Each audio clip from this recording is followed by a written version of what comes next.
Hello. You're tuning into another episode of TheWunderkindShow. Today's second topic, Acho is at it again. Look. So, speak with Acho, Shady McCoy, and others, Joy Taylor. They had an episode out today. And the episode pretty much circulates around how the Texans have now become the second best team in the entire AFC, only behind the Kansas City Chiefs. But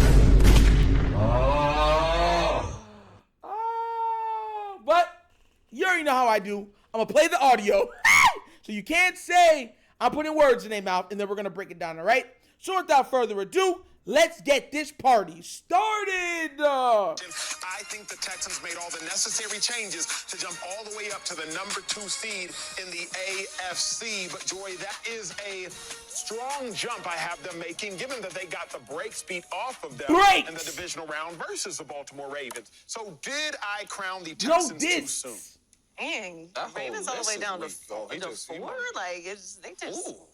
Burrow. I love me some Joe. I like him too, but okay. That's what you're doing? It's like we have a different topic. You got JoJo Burrow and the Texans in front of Lamar Jackson. MVP just was in the AFC Championship game. Explain that. Because Joe Burrow and them lost a lot too. A receiver might not. He mad. I trust, very simply put, I trust Joe Burrow, and Joe Burrow has proven to be able to get further than the Ravens and Lamar Jackson. Even when Lamar Jackson was an MVP previously. And then Lamar beat the Texans. Beat him down. Beat him down. Him in front of them. Beat him down. Sorry, George. Beat him down. There's a huge exchange between the Texans' talent and the Ravens' talent. I can elaborate on that. So you think I've crowned the Texans too soon, obviously. Go ahead, George. They clowned. I like what the Texans have done on paper, and obviously they had an incredible season last year. Incredible. I think that C.J. Stroud is going to continue to get better. Amazing. But they have tape on you now. Tape. And you're not sneaking up on anybody now. And they're also going to look and see what's on paper and apply that to the game plan now. So the advantages that you had in being a complete underdog and completely overlooked, that ain't there no more. A rookie head coach and a rookie quarterback are out the window now. So I do think you're going to get everybody's best shot. Now, maybe they'll be so good that won't matter, but I'm interested to see how off paper on the field all of that plays out. I think the Texans are going to win their division. I think they're in the top of the conference. I'm a little hesitant to put them above even the Bengals or the Ravens, historically speaking. But so I don't know if it's too soon. But go ahead, James. I'm a little sad part. James I don't want to drop the Ravens that far. I mean, it is. That's fair. It's a 2-time MVP. It's another season in that offense. They added Derrick Henry. I realize they lost some pieces on defense, but. Yeah, I just think it's a little bit disrespectful to Lamar Jackson. Exactly. Lamar wins every year in the regular season. You know what I'm saying? Yeah, in the regular season. It ain't like this was like a one-year wonder. We don't know what C.J. Stroud gonna do next year. Do I think he's a phenom? Do I think he's an excellent quarter? Absolutely. But Lamar has shown it year after year after year. This is a 2-time MVP, and he slapped y'all in the playoffs. He did. And so for me, all that on paper could be true, but maybe the type of dude I am, out of respect, Lamar Jackson would have been at 2. You were the second best team in the AFC last year, would have been at 2. I don't know what the Bengals are going to be. Lost some key defensive players. Receiver ain't happy. Lost a really good running back in Joe Mixon. My dog Shady always say, I ain't seen Joe Burrow with not a lot of talent around him. Who knows how the Cincinnati Bengals are going to look? So I think they are up there too high as well. The Ravens at 4, that's the one that really stands out. I think you tripping.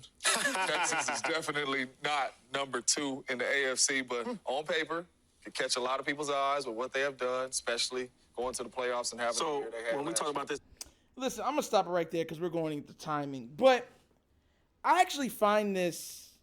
I'm actually gonna surprise y'all. I blame this topic solely, and I mean solely, on the Ravens. And I bet you money, and y'all, if y'all can think I'm lying, You could think I'm lying.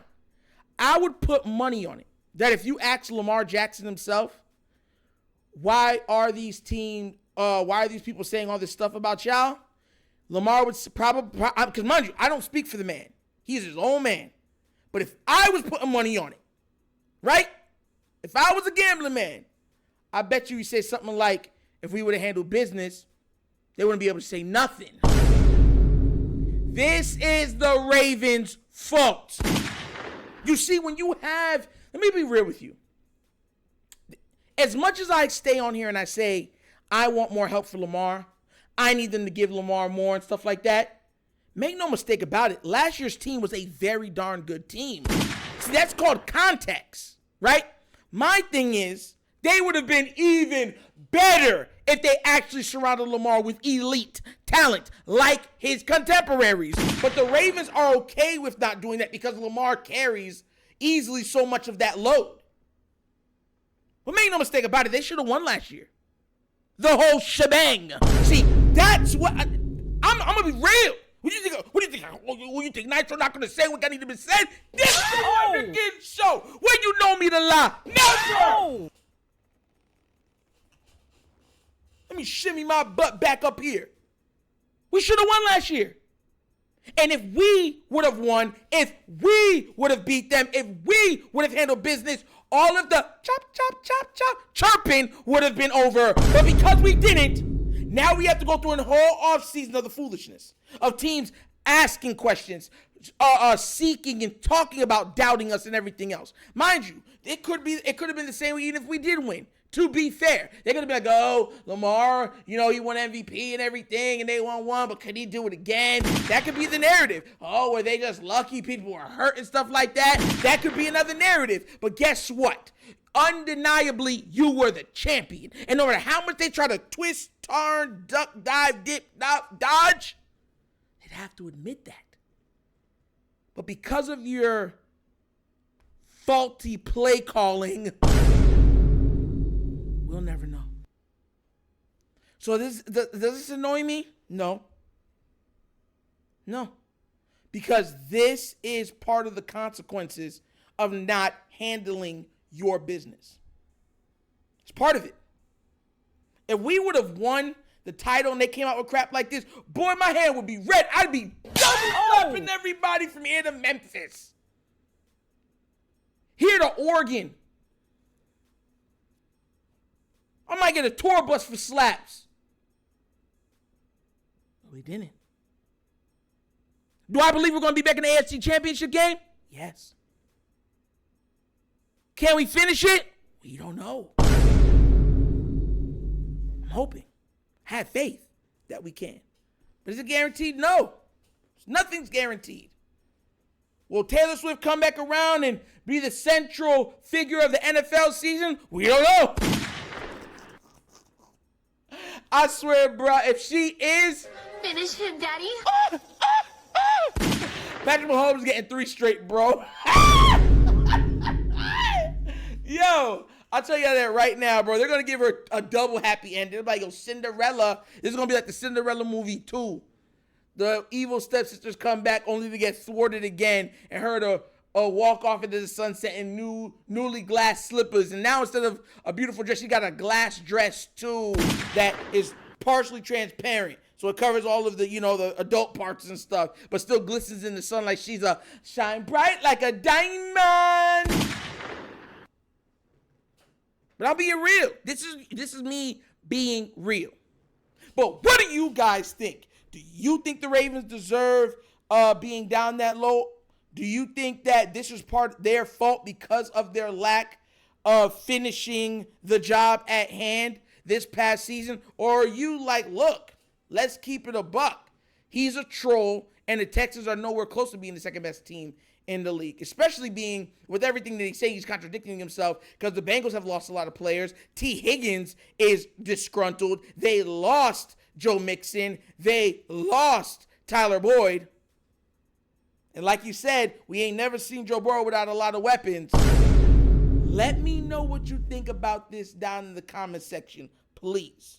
But as always, as you know always, this episode of The Wunderkind Show. Thank you for watching. Y'all know how we get down. We have fun and we laugh, but everything we talk about rooted in what? Facts and truth. Please do remember, like, subscribe, hit that notification bell, and leave a comment. You know I love the comments. And if you're not done so already, check out the TheWunderkindShow's Patreon. Yes, 3 tiers of content goodness waiting for your consumption. Give it a look, give it a try. Let me know what you think. And if you would like donate to this channel, help out with equipment and such stuff like that, bottom of the screen, QR code. QR code's through a CashApp. CashApp's located in the description of every video that we do. And the name of it is money sign The Wunderkind Show. Super easy. But once again, this is The Wunderkind Show. This is your host, Dr. signing off. And as always, you know my slogan. Peace. And I am out of here. Huh? Yerp. Finish him, Daddy.